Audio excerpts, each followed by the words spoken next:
শুভেচ্ছা জানাচ্ছি আমি রাব্বিল হাসান রূপম। এই ভিডিও টিউটোরিয়ালে এসে আপনাদেরকে আমি দেখাবো যে আমরা কিভাবে ক্লাসের মধ্যে স্টেট তৈরি করতে পারি। তো ক্লাসের মধ্যে দুইভাবে স্টেট তৈরি করা যেতে পারে। প্রথমত ক্লাসের যে কনস্ট্রাক্টর সেই কনস্ট্রাক্টর ব্যবহার করে স্টেট তৈরি করা যেতে পারে।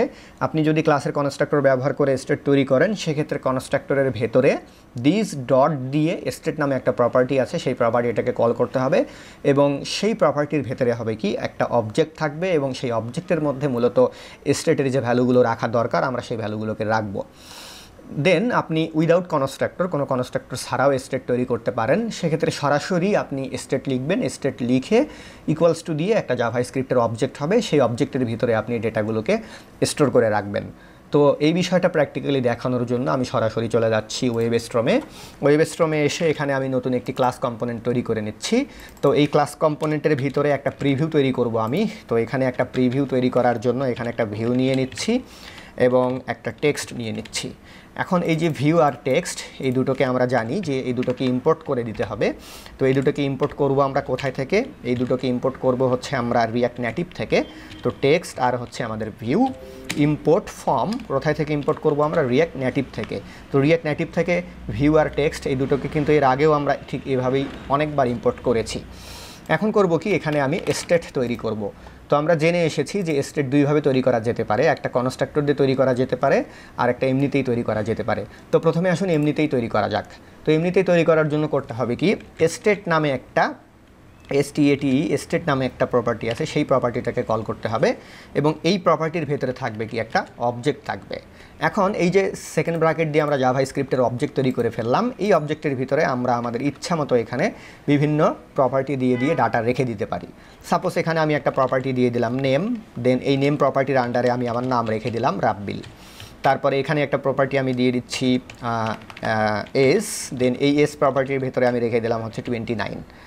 তারপরে কমা দিয়ে ধরুন এখানে আমি রেখে দিলাম হচ্ছে সিটি, দেন এই সিটির মধ্যে এখানে রেখে দিলাম হচ্ছে আমি ঢাকা। তো এটা তৈরি হয়ে গেল কি, আমাদের একটা স্টেট তৈরি হয়ে গেল। এখন এই যে স্টেট, এই স্টেট থেকে আমরা ডাটাকে কল করব কিভাবে? তো স্টেট থেকে ডাটাকে কল করার জন্য জাস্ট আমরা করব কি, দিস লিখে করব কি, স্টেটকে কল করব প্রথমে, দিস লিখে প্রথমে স্টেটকে কল করব। দেন এই স্টেট থেকে আমরা যে প্রপার্টি ডাটাটা নিতে চাচ্ছি সেই প্রপার্টিটাকে কল করব। তো এখন এই স্টেটের মধ্যে কি কি প্রপার্টি আছে? নেম আছে, এজ আছে, সিটি আছে। তো এখান থেকে আমি সাপোজ সিটিকে কল করে দিচ্ছি। তাহলে হবে কি, এই যে আমাদের এই স্টেট হচ্ছে টোটালটাই একটা অবজেক্ট। এই যে আমাদের অবজেক্ট, এই অবজেক্ট থেকে নেম নামে যে প্রপার্টি আছে ওই নেম নামে প্রপার্টির আন্ডারে যে ভ্যালুটা আছে সেই ভ্যালুটা কি হবে এখানে আমাদের চলে আসবে। তো এখন এটাকে দেখার জন্য আমি রান করছি আমি।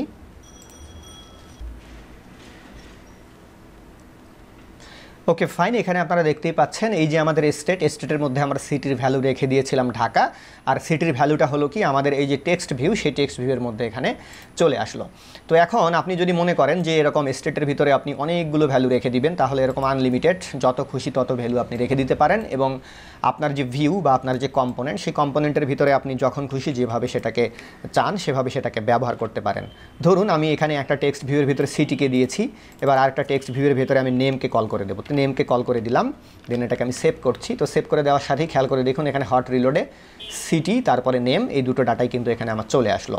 তারপরে আসুন এখানে আমরা কল করে দেই হচ্ছে ইকে সিটি, তারপরে আসুন এসকে কল করা যাক। তাহলে এসকে কল করে দিলাম, কন্ট্রোল এস সেভ। তাহলে খেয়াল করে দেখুন হট রিলোডে এখানে 29 চলে আসলো। তো আশা করি এইভাবে কিভাবে স্টেট তৈরি করতে হয় সরাসরি সেটা আপনারা বুঝতে পেরেছেন। এখন এই যে এই স্টেটটা এখন আমরা এইভাবে সরাসরি তৈরি না করে আমরা ক্লাসের যে কনস্ট্রাক্টর আছে সেই কনস্ট্রাক্টরের ভিতরেও স্টেটটাকে দিয়ে দিতে পারি। তো ক্লাসের ভিতরে কনস্ট্রাক্টর তৈরি করে যদি আপনি স্টেট তৈরি করতে চান সেক্ষেত্রে প্রথমে আপনাকে ক্লাসের কনস্ট্রাক্টর তৈরি করে নিতে হবে। আর আপনি যখনই ক্লাসের কনস্ট্রাক্টর তৈরি করবেন কনস্ট্রাক্টরের ভিতরে এখানে সুপারকে কল করে দিতে হবে। সুপারকে কল করে দিয়ে দেন এই সুপারের নিচে আমরা করব কি, স্টেট তৈরি করব। তো কনস্ট্রাক্টরের ভিতরে স্টেট তৈরি করতে গেলে ঠিক এই রকমই আমরা বাইরে যেভাবে স্টেট তৈরি করেছি ঠিক এইভাবেই আমরা কনস্ট্রাক্টরের ভিতরে স্টেট তৈরি করব। তবে কনস্ট্রাক্টরের ভিতরে স্টেট তৈরি করার সময় করতে হবে কি, এখানে যেরকম আমরা সরাসরি স্টেটকে ডাক দিয়েছি বা কল করেছি বা লিখেছি এভাবে কিন্তু লেখা যাবে না। কনস্ট্রাক্টরের ভিতরে স্টেট তৈরি করতে গেলে দিস কিওয়ার্ডটা ব্যবহার করতেই হবে। দেন দিস ডট স্টেট লিখে তার ভিতরে আমাদেরকে একটা অবজেক্ট তৈরি করে তার ভিতরে প্রপার্টিগুলোকে রেখে দিতে হবে। তো এবার আমি এই কনস্ট্রাক্টরের যে স্টেট, ওই স্টেটের ভিতরে এই প্রপার্টিগুলোকে রেখে দিচ্ছি। আমি এখান থেকে এগুলোকে কপি করে নিয়ে যাচ্ছি, কপি করে নিয়ে গিয়ে রেখে দিলাম নেম এস সিটি। ওকে, দেন আগের যে স্টেটটা আমাদের, এই স্টেটটাকে আমি এখান থেকে ডিলিট করে দিচ্ছি। ওকে ফাইন, এখন আমি সেভ করছি। তো সেভ করে দেওয়ার সাথে খেয়াল করে দেখুন আগের স্টেট যেভাবে এখানে বিহেভ করেছে এই স্টেটও কিন্তু ওইভাবেই বিহেভ করছে।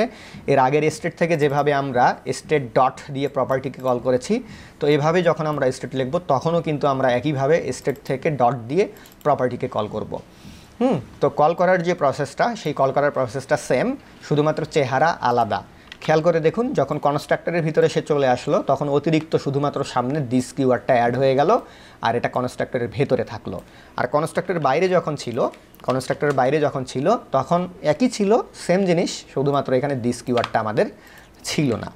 ওকে, তো আশা করি আপনারা বুঝতে পেরেছেন যে কিভাবে ক্লাস কম্পোনেন্টের ভিতরে স্টেট তৈরি করতে হবে এবং স্টেটের ভেতরে যে ডাটা, সেই ডাটাটাকে কিভাবে কম্পোনেন্টের ভেতরে বা ভিউয়ের ভেতরে আমাদেরকে ব্যবহার করতে হবে। এর পরের ভিডিওতে গিয়ে আমরা দেখব যে আমরা কিভাবে কনস্ট্রাক্টরের ভেতরেই হোক আর বাইরেই হোক স্টেটের যে ভ্যালু, সেই স্টেটের ভ্যালুকে আমরা কিভাবে চেঞ্জ করতে পারি সেটা আমরা পরের ভিডিও টিউটোরিয়ালে গিয়ে দেখছি। আশা করি বুঝতে পেরেছেন। ধন্যবাদ সবাইকে।